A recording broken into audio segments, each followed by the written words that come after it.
Bonjour les leaders, aujourd'hui nous sommes au 12 novembre 2023.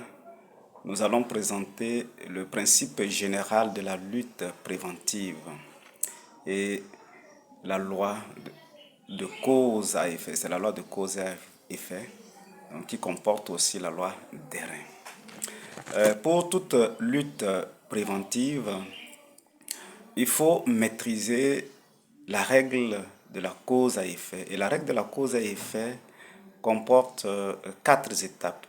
La première étape, c'est la cause de tout problème. Et cette cause est souvent cachée.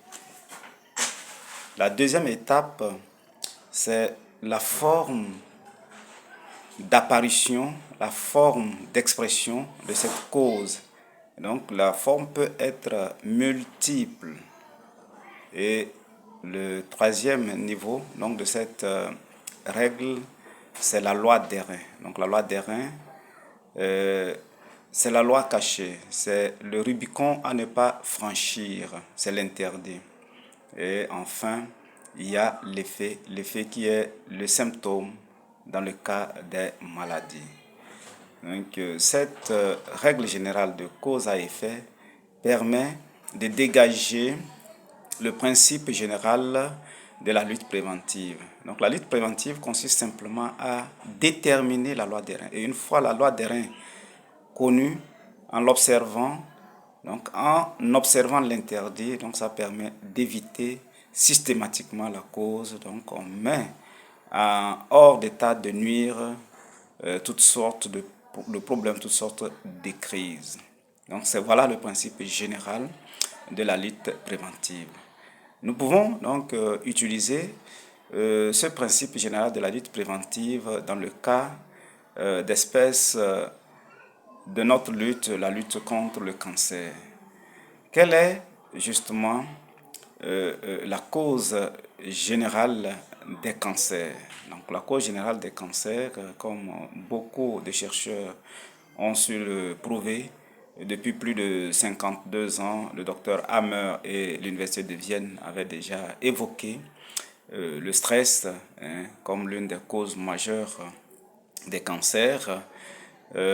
Aujourd'hui, avec les professeurs Henry, nous savons que les causes sont effectivement multiples, mais dont l'une, c'est la perte de l'immunité, et généralement l'hygiène de vie en général.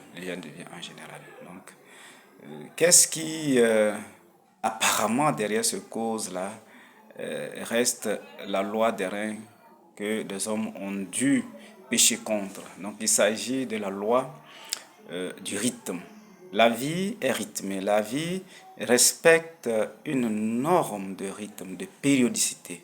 Et généralement, certains auteurs parlent de la périodicité 7, que la vie est rythmée par la périodicité 7. Et cette loi-là, le monde ne la maîtrise pas, et pour la mettre en application, il y a plein d'erreurs. Donc, ce qui fait que aujourd'hui, l'épidémiologie du cancer, parce que l'épidémie du cancer devient de plus en plus un fléau mondial. Et ce fléau-là, qui a été prévu dans les Écritures, dans Zacharie 14, verset 12, ça fait partie des signes des derniers temps, donc les signes des temps des moissons, donc des personnes qui pêchent contre la loi du rythme des temps, donc, auront un fléau, le fléau du pourrissement, donc, qui est symbolisé donc, de cette façon. Et le deuxième signe, c'est l'invitation justement de tous les peuples à aller à Jérusalem pour célébrer la fête des tentes. Donc cette fête-là qui est le symbolisme d'une préparation progressive pour une nouvelle saison.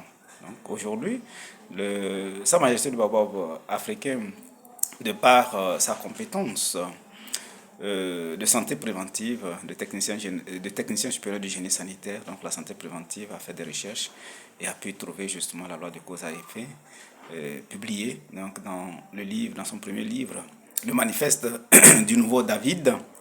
Donc, est un schéma générique, donc c'est un template qui va être utilisé pour résoudre donc la question de l'épidémie actuelle du cancer. Donc, l'accent sera mis particulièrement sur la compréhension de la loi des reins.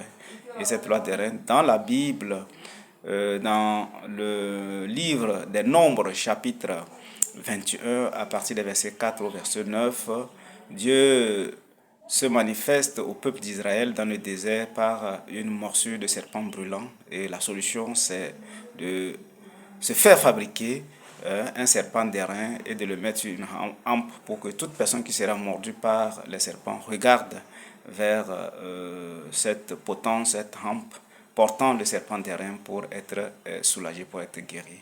Donc c'est un enseignement fondamental qui fait la base de toute prévention. Donc aujourd'hui, pour sortir de l'épidémie, qui est l'un des fléaux des derniers temps, de l'épidémie du cancer et des cardiopathies, parce que les cardiopathies, c'est la première cause de mortalité dans le monde, et la seconde cause, ce sont les cancers, ce sont des tueurs silencieux. Hier, nous présentions l'état épidémiologique de la France donné par le docteur Henri Joyeux sur les antennes de ABC Talk TV. Donc, 1 million de cas par jour en France, c'est vraiment une épidémie grave. Ce n'est que l'iceberg. Donc, en revenant sur le principe général de la lutte, donc le principe général de la lutte préventive, il y a deux aspects souvent qui sont l'iceberg. On voit souvent l'effet et on voit aussi la forme de manifestation. Aujourd'hui, nous voyons les cas donc multiples de cancer, les multiples formes de cancer. On va parler de cancer du côlon, de cancer du col de l'utérus, de cancer de la prostate, de cancer des poumons. Donc, c'est des formes et ces formes ont une cause profonde qu'il faut connaître. Et pour la lutte préventive, il faut ni s'intéresser trop aux formes, ni s'intéresser aux effets qu'on a aujourd'hui des cas de lutte précoce, de traitement précoce ou de chimiothérapie qui se réalisent, mais il faut regarder les aspects qui ne sont pas apparents, qui ne sont pas visibles. Donc il s'agit de la cause profonde qui est la loi du rythme qui est violée parce que la culture nous donne un modèle de vie qui est contre la loi du rythme naturel et la loi des reins qui est en bas. Donc c'est cette loi où il faut revenir au principe du rythme naturel. Donc sur les prochaines vidéos, nous allons revenir sur la loi du rythme, la périodicité de la vie, comment nous pouvons résoudre définitivement la question du cancer en maîtrisant cette loi du rythme, en comprenant justement ce signe des derniers temps qui invite les uns et les autres à venir célébrer la fête des tentes.